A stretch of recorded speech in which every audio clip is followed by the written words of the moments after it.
बिस्मिल्लाहिर्रहमानिर्रहीम। Welcome to calculus and mathematics learning. आज के इस लेक्चर में हम सीखते हैं कि हम किस तरह किसी भी ऑगमेंटेड मैट्रिक्स को सॉल्व करेंगे। ऑगमेंटेड मैट्रिक्स को हम सीखते हैं कि इसका जनरल फॉर्म क्या होता है और फिर हम सीखेंगे कि इसको हम किस तरह सॉल्व करते हैं। तो चलिए बढ़ते हैं। This is lecture number 33 linear algebra course. Solve the linear system with the given augmented matrix. पहला प्रॉब्लम है 1 1 1 1 1 0 0 1 1। ये 3x3 ऑर्डर मैट्रिक्स है। लेट्स सपोज इसको हम ए कहते हैं, इसी को हम ए कहते हैं। फिर यहाँ पर ये डॉटेड लाइन से एक स्लैश है और इसके बाद 0 3 1 है, तो ये अनदर मैट्रिक्स होता है, इसको हम स्मॉल बी का नाम देते हैं। असल में हम अगर देखें general form of given linear system हमारे पास होता है ax = b। ये हमारे पास जनरल फॉर्म होता है फॉर द लीनियर सिस्टम। तो ये हमारे पास ये मैट्रिक्स होता है और ये भी ई मैट्रिक्स होता है।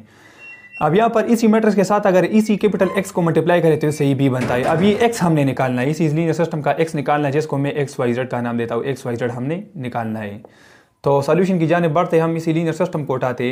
लीनियर सिस्टम क्या है? 1 1 1, फिर यहाँ पर स्लैश, यहाँ पर 0, फिर 1 1 0, फिर यहाँ पर 3 है, फिर यहाँ पर 0 1 1 एंड देन 1 है। सही है। 0 1 1 1 1 1 0 3 1 1 1। अब इसमें हमने क्या करना है? या तो इसको गॉस एलिमिनेशन के फॉर्मेट में कन्वर्ट करना है या गॉस जॉर्डन के फॉर्मेट में। गॉस एलिमिनेशन को हम क्या कहते हैं? रो एचेलॉन फॉर्म कहते हैं, और गॉस जॉर्डन रिडक्शन मेथड को हम रो रिड्यूस एचेलॉन फॉर्म कहते हैं। अब गॉस एलिमिनेशन के थ्रू हम क्या कर सकते हैं कि इसी डायगोनल एंट्रीज की बिलो सारे एंट्री जीरो करते हुए बाय बैकवर्ड सब्स्टिट्यूशन हम रिजल्ट निकालते हैं। और गॉस जॉर्डन रिडक्शन में क्या होता है? गॉस जॉर्डन रिडक्शन में हम इसी डायगोनल एंट्रीज के ऊपर और बिलो सारे एंट्री जीरो करते हैं, जिससे डायरेक्ट हमारे पास XYZ की वैल्यू आ जाती है और से हमारे पास गिवन सिस्टम क्या हो जाता है? सॉल्व हो जाता है। तो अब हम क्या करेंगे? इसका पहला स्टेप ये होता है कि इसी 1 के बिलो सारे एंट्री जीरो करें। तो ये तो ऑलरेडी जीरो है, इसको 1 करेंगे by applying row operation on this और रो नंबर 2। सो अप्लाई करते तो ये हो जाएगा 1 1 1। फिर यहाँ पर क्या है? 0। यहाँ पर इसी 1 को इसकी मदद से जीरो करेंगे, R2 - R1 करते तो 1 - 1 0, 1 - 1 0, 0 - 1 -1, 3 - 0 से 3, और ये एज इट इज आ जाएगा 0 1 1 एंड यहाँ पे 1। अब हम क्या करेंगे? अब हम इस तरह कर सकते कि इसी रो को हम क्या करते? R1 - R3 करते। तो ऑपरेशन अप्लाई करते 1 - 0 1, 1 - 1 0, 1 - 1 0 एंड 0 - 1 से यहाँ पे क्या जाएगा? इससे रिजल्ट -1 आ जाएगा। और यहाँ पर 0 0 - 1 3 अपनी जगह पे, और 0 1 1 एंड 1 अपनी जगह पे आ जाएगा इस तरह। सही है। ऑपरेशन यहाँ पर हम लिख सकते हैं R1 - R3। अब इसके बाद क्या है? अगर हम देखें तो इसी -1 को भी हम इसी 1 को जीरो कर सकते हैं इसी -1 की मदद से। सो R3 + R2 करते हैं तो ये हमारे पास बन जाएगा 1, फिर यहाँ पर 0 0, फिर यहाँ पर क्या है? -1 है, फिर क्या है? 0 0 - 1, 0 0 - 1 एंड देन हमारे पास रिजल्ट क्या है? यहाँ पे 3 है। सही है। 0 0 - 1 3, 1 0 0, 1 0 0 - 1, 0 0 - 1 3। और यहाँ पे हम क्या करेंगे? R3 + R2, तो 0 + 0 0, 1 + 0 1, और 1 - 1 अगर करेंगे तो इससे 0 आ जाएगा, और 1 + 3 से रिजल्ट 4 आ जाएगा। तो हमारा ऑपरेशन क्या हो गया? R3 + R2 हो गया। तो अब यहाँ पर अगर हम देखें तो हमारे पास ये सिस्टम क्या है? हम इस तरह कर सकते हैं कि इसी R3 और R2 को इंटरचेंज कर सकते हैं। इसको इंटरचेंज करते हैं तो ये क्या हो जाएगा? 1 0 0, यहाँ पर -1। अभी R2 R3 की जगह जाएगा विच इज़ 0 0 - 1 3, और ये R3 R2 की जगह चला जाएगा 0 1 0 4। सही है। 0 1 0 4 ऊपर और 0 0 - 1 एंड 3 नीचे आ गया। तो ये हमारे पास आ गया। हमने क्या किया? यहाँ पर लिख देंगे R2 इंटरचेंजिंग R3। सही है। R2 interchanging R3। इसको हम स्वेपिंग भी कह सकते हैं। क्या? स्वेपिंग, स्वेपिंग या interchanging. What? R2 and R3, ये सिंबल इंटरचेंजिंग या स्वेपिंग के लिए है। अभी हमारे पास हो गया ये 0 1 0 4 ऊपर गया, 0 0 - 1 3 नीचे आ गया। अब ये हमारे पास गॉस जॉर्डन रिडक्शन में कन्वर्ट हो गया है, और वो क्या कहता है कि इसके सर्टन स्टेप्स है। गॉस जॉर्डन रिडक्शन या रो रिड्यूस एचेलॉन फॉर्म के सर्टन स्टेप्स है। पहला स्टेप ये है कि हर रो का पहला एंट्री 1 होना चाहिए, लीडिंग एंट्री 1 होना चाहिए। तो इसी रो का लीडिंग एंट्री 1 है, बिल्कुल है। इसी रो का भी लीडिंग एंट्री 1 है, 0 लीडिंग एंट्री नहीं होता। तो ये लीडिंग एंट्री 1 है, इसका भी 1 है, लेकिन इसको 1 से मल्टीप्लाई करेंगे, एक ऑपरेशन अप्लाई करेंगे। दूसरा स्टेप ये होता है कि हमारे पास जो नंबर ऑफ जीरो है वो नेक्स्ट रो में प्रीसीडिंग रो से ज़्यादा होने चाहिए। तो इसमें तो ऑलरेडी सब में जीरो जीरो है, तो ये स्टेप भी हमारे पास ख़त्म हो गया। और जो मैक्सिमम जीरो है वो हमारे पास डाउन सबसे बॉटम में लाई करेगा। और जो चौथा इंपॉर्टेंट स्टेप्स है वो ये है कि 1 जो लीडिंग एंट्री है उसके ऊपर और नीचे सारे एंट्री जीरो होने चाहिए। तो ये लीडिंग एंट्री उसके ऊपर तो है ही नहीं, नीचे सारे जीरो है। इसी 1 ये लीडिंग एंट्री इसके ऊपर और नीचे सारे जीरो है।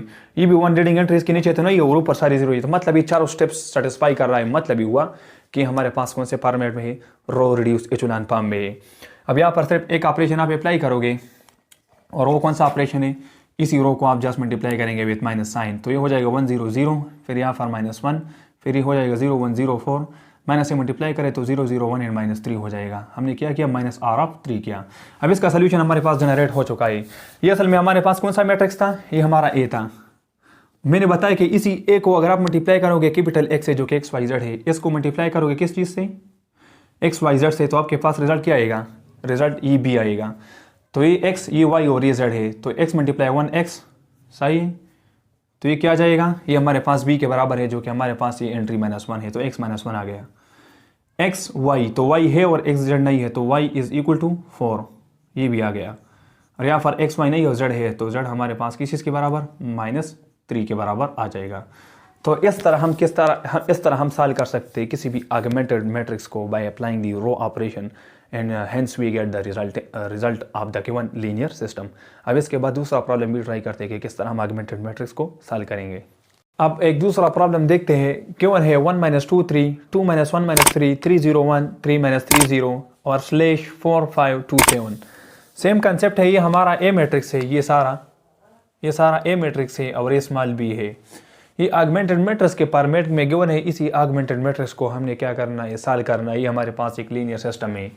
सॉल्यूशन की जाने बढ़ते हम इस मैट्रिक्स को दोबारा यहाँ पे लिखते क्या है, 1 2 then 3 then 4 then 2 -1 -3 then 5 then 3 then 0 then 1 then 2 then 3 -3 0 and then 7 है, सही है। इस तरह के 1 है 3 -3 0 7 3 0 1 2 3 2 -1 -3 5 1 -2 3 4। अब क्या करना है, पहला स्टेप मैंने आपको बताया है कि इसी 1 के बिलो सारे एंट्रीज को जीरो करना है बाय अप्लाइंग ऑपरेशंस। अब यहाँ पर इसी 3 एंट्रीज को जीरो करना है, तो 3 ऑपरेशन अप्लाई करेंगे। तो ये हो जाएगा 1 -2 देन 3 देन क्या हो जाएगा यहाँ पे 4। ऑपरेशन क्या होगा, R2 -2 R1।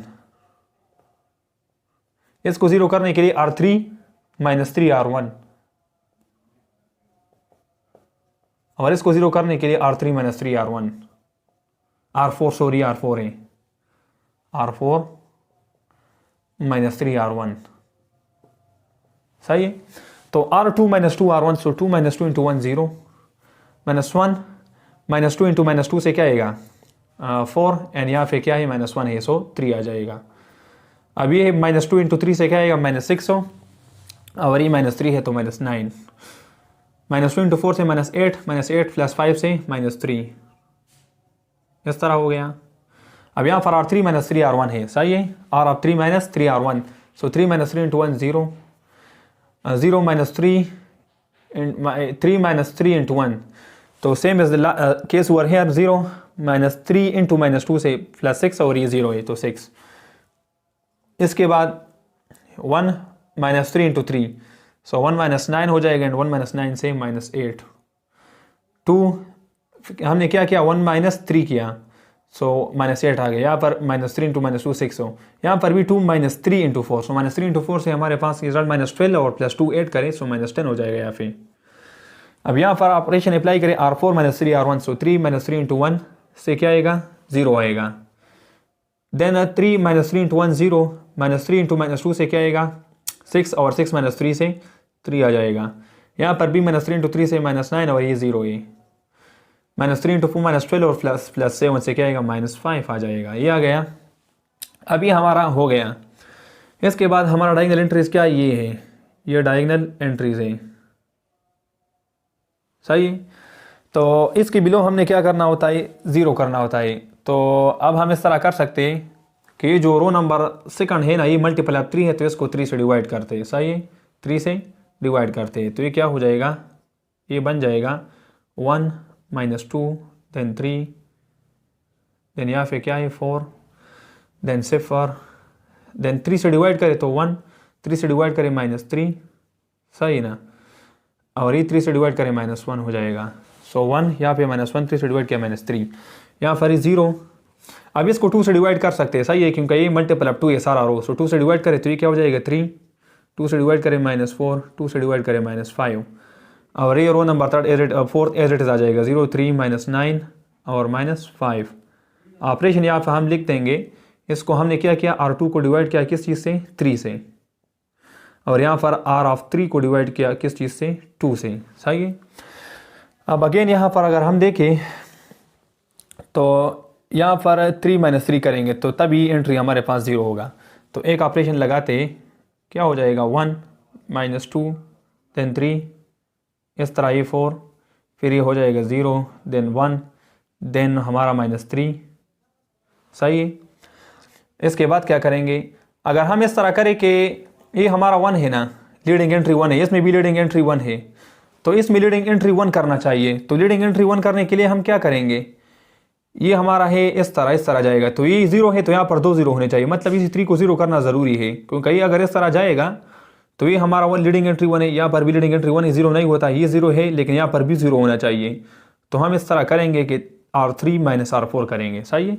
तो ये तो हो जाएगा 0 1 -3 देन -1, सही है, 0 1 -3 -1। अब यहाँ पर ऑपरेशन होगा R3 - R4, तो 0 - 0 0, 3 - 3 0, -4 -, इंटू -9 से क्या आएगा 9, तो 9 - 4 से हमारा 5 आ जाएगा, सही है ना। और यहाँ पर ये क्या है -5 एंड -, इंटू -5, तो ये क्या हो जाएगा +5 - 5 से 0 हो जाएगा। और फिर क्या होगा, ये हो जाएगा 0 3 -9, 0 3 -9, और यहाँ पर ये क्या है, ये -5 है। तो यहाँ पर ऑपरेशन क्या हो गया, R3 - R4, तो ये एंट्री हमारा 0 हो गया, सही है। तो अब देखिए हमारा क्या है, ये डायगोनल एंट्रीज है ये। तो इसमें अगर हम देखें लीडिंग एंट्री हमारा क्या है, ये हमारा 1 है, इसमें लीडिंग एंट्री 1 है, और इसमें भी हमारा क्या है, लीडिंग एंट्री 1 है। लेकिन अब हम इस तरह करेंगे कि ये हमारा डायगोनल एंट्रीज है, तो इसके बिलो सारे एंट्रीज को हमने क्या करना होता है, 0 करना होता है। तो पहले तो हम इस तरह करेंगे कि लीडिंग एंट्री हम 1 करेंगे तो ये किस तरह 1 होगा, ये 5 से डिवाइड करना पड़ेगा, तभी हमारा क्या हो जाएगा, लीडिंग एंट्री 1 बनेगा। तो इसको हम डिवाइड करते तो ये हो जाएगा 1 - 2 3 अपनी जगह, फिर 1 - 2 3, देन इस तरह ये क्या है, इसके बाद ये 4 है, फिर 0 1 - 3 0 1 - 3 देन -1, 0 1 - 3 -1। अब यहाँ पर उसको इसी R नंबर 3 को 5 से डिवाइड करें तो ये हो जाएगा 0 0, 5 को डिवाइड करें 5 से 1, 0 को डिवाइड करें तो 0। तो हम ऑपरेशन लिखते हैं R3 डिवाइडेड बाई 5, और row number 4 as it is आ जाएगा 0 3 -9, 0 3 -9 एंड देन -5, सही है, इस तरह। तो ये हमारा क्या हो गया, ये लीडिंग एंट्री 1, ये भी लीडिंग एंट्री 1, और ये भी लीडिंग एंट्री 1। अब अगर इसको हम गॉस एलिमिनेशन के थ्रू सॉल्व करना चाहें तो हम इसको गॉस जॉर्डन रिडक्शन से, गॉस जॉर्डन रिडक्शन का जो इम्पोर्टेंट स्टेप है वो हमारा क्या है, वो ये कहता है कि पहला एंट्री आपका 1 होना चाहिए हर किसी रो में, तो ये तो हमारे पास है।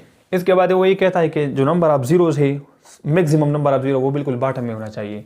तो यहाँ पर इसको हम देखते हैं कि 0 हो सकता है इसी 1 की मदद से या नहीं, तो इसको हम इसकी मदद से 0 करते हैं, ऑपरेशन अप्लाई करते हैं। तो ये हो जाएगा 1 - 2 देन 3, इस तरह ये 4, सही, इस तरह 4, 1 - 2 3 4, फिर 0 1 देन -3 देन -1, फिर 0 0 1 एंड देन 0।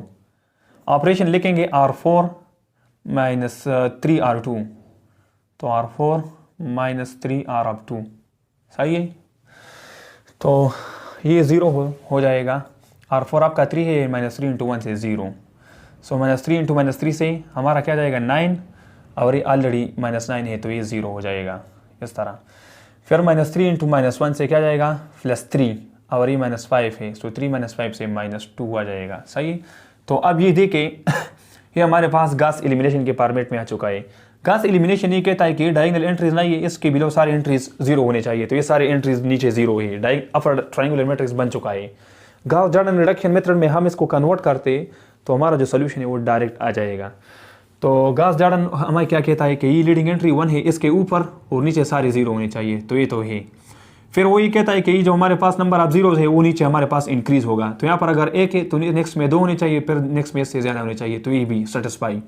फिर वो कहता है कि मैक्सिमम नंबर ऑफ जीरोज बिल्कुल बॉटम में होना चाहिए, तो वो तो बॉटम में। लास्ट स्टेप ये है कि इसी लीडिंग एंट्री के ऊपर और नीचे सारे एंट्री जीरो चाहिए, तो इसके ऊपर सारे नहीं है और नीचे सारे जीरो है। ये लीडिंग एंट्री 1 है ना इसी रो का, तो इसके ऊपर जीरो करना चाहिए और नीचे तो जीरो है, लेकिन ये हम क्या करेंगे, इसको हम जीरो बनाएंगे और इसी लीडिंग एंट्री के ऊपर भी हम क्या करेंगे, सारे एंट्रीज जीरो करेंगे, तो ये गास जॉर्डन रिडक्शन या रो रेडियस में कन्वर्ट हो जाएगा। तो हम अब ऑपरेशन अप्लाई करते हैं, इसको जीरो करते हैं इसी 1 की मदद से, तो ऑपरेशन हमारा क्या होगा, आर ऑफ 1 प्लस 2 आर 2। तो आप यहाँ पर लिखते हैं R1 प्लस 2 आर ऑफ 2, तो R1 plus 2 are of 2 1, R1 minus 2 है और प्लस 2 इंटू 1, तो प्लस 2 इंटू 1 से 2 और ये R1 माइनस 2 है तो 0, तो 2 इंटू माइनस 3 से क्या आ जाएगा, -6 और ये 3 है सो -3 हो जाएगा। ऑपरेशन हम यहाँ पर भी अप्लाई करते हैं, 2 इंटू -1 से हमारा -2 आ जाएगा और ये 4 है, तो 4 एंड देन -2 से हमारा रिजल्ट क्या आ जाएगा, 2 आ जाएगा। और ये फिर as it is 0 1 -3 -1 then 0 0 1 then 0 then 0 0 0 and then -2। सही। अब इसी 1 के ऊपर और नीचे सारी एंट्रीज हो गई लीडिंग एंट्री के, इसी लीडिंग एंट्री के ऊपर और नीचे सारी जीरो ही, लेकिन इसी लीडिंग एंट्री के ऊपर हम क्या कर सकते हैं, जीरो कर सकते हैं।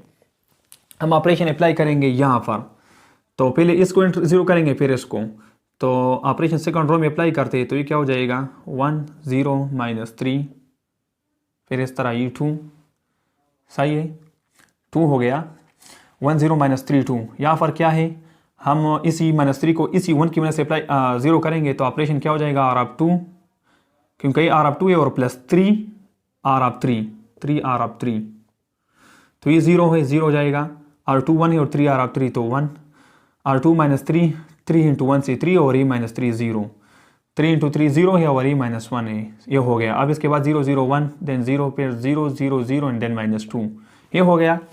अब ये चूंकि हमारा लीडिंग एंट्री है तो इसके ऊपर और नीचे सारे जीरो होनी चाहिए, तो ये ऊपर जीरो है ये भी नीचे जीरो है, लेकिन इसको जीरो करेंगे इसी हम किसकी मदद से, इसी 1 की मदद से पहले रो में हम ऑपरेशन अप्लाई करते हैं, तो ये क्या हो जाएगा, ऑपरेशन लिखते हैं R1, इसको जीरो करेंगे इसकी मदद से, सो प्लस 3 आर ऑफ 3, सही, तो 1 सही है, फिर 0 और फिर यहाँ पे भी 0 हो जाएगा, और यहाँ पर क्या है 3 R3 है ना, R3 आपका 0 है और R1 आपका 2 है, तो 2 आ जाएगा, सही है ना, R1 2 है और 3 इंटू 0 से 2, तो इस तरह 0 1 0 देन -1 देन 0 0 1 0 0 0 0 -2, तो 0 0 -2 0 0 1 0 0 1 0 -1 1 0 0 एंड देन 2। अब यहाँ पर अगर हम देखें तो ये हमारे पास गास जॉर्डन रिडक्शन में कन्वर्ट हो गया है। इसी मैट्रिक्स को अगर आप देखें सारे 4 स्टेप्स अप्लाई करें इसके ऊपर, तो ये हमारे पास गास जॉर्डन रिडक्शन में कन्वर्ट हो चुका है। लेकिन इसी लीनियर सिस्टम का सोल्यूशन हमारे पास पॉसिबल नहीं है, क्यों? रीज़न ये है कि ये हमारे पास x y z सारा 0 है, तो ये हो जाएगा 0x + 0y + 0z, ये किस इसके बराबर हो जाएगा, इसी -2 का, तो ये सारा 0 है ना, तो मतलब 0 = -2, तो क्या ये पॉसिबल हो सकता है 0 -2 के बराबर हो सकता है? नहीं। अगर ये बराबर नहीं है तो यहाँ पर हम कह सकते हैं कि इसी सिस्टम का सोल्यूशन नहीं बनेगा, तो इसका जो आंसर बनेगा वो हमारे पास नो सोल्यूशन बनेगा। इससे हमने ये अखज़ किया कि there is no solution for the given linear system. एक लास्ट प्रॉब्लम देखते हैं ताकि ऑगमेंटेड मैट्रिक्स का कंसेप्ट आपको क्या हो जाए, क्लियर हो जाए।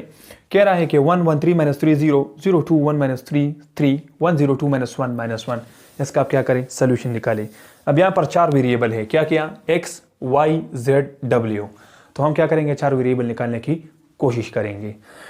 सोल्यूशन की जाने बढ़ते सेम कॉन्सेप्ट है, इसको डायरेक्ट हम क्या करते हैं, सॉल्व कर सकते हैं। इसी 1 के बिलो सारी एंट्री 0 होने चाहिए, तो ये तो ऑलरेडी 1 है, पहला स्टेप कंप्लीट हो गया। नेक्स्ट स्टेप ये है कि इसकी बिलो सारी एंट्री 0 करें, तो ये 0 है, इसको 0 करेंगे, एक ऑपरेशन अप्लाई करेंगे, तो ये हो जाएगा 1 1 3 -3, फिर यहाँ पर 0 देन 0 2 1 -3 देन 3। हम क्या करेंगे, इसी 1 को हम इसी की मदद से 0 करेंगे, तो r of 3 minus r of 1, सो 1 - 1 0 0 -1 -1 2 -3 -1, सही। इसके बाद -1 -3, सो इससे क्या जाएगा, -2 से +3 और -1 है, सो 2 -1 -0 सो -1 आ जाएगा। अब हम क्या करेंगे, अगर हम डायगोनल एंट्रीज देखें तो ये हमारा 1 है, इसके बिलो ये हमारे पास क्या होना चाहिए, ये हमारा 1 होना चाहिए। तो पहले हम इस तरह करेंगे कि इसको हम ज़ीरो कर सकते इसकी मदद से। तो हम ऑपरेशन अप्लाई करते 1 1 देन 3 देन -3 देन हो जाएगा 0 देन 0 2 1 देन -3 देन 3। इसको हम किस तरह करेंगे, इसके साथ 2 मल्टीप्लाई करेंगे। सो 2 आर ऑफ 3, तो 2 मल्टीप्लाई करेंगे -2 होगा ना, इसके साथ ऐड करेंगे तभी 0 होगा, तो प्लस आर ऑफ 2 हो जाएगा। सो 2R3 प्लस R2 आपका ऑपरेशन है, तो ये 0 है, इसकी मदद से ये 0 होगा। R2 आपका 2 है और 2 इंटू -1 करेंगे, सो -2 + 2 से 0।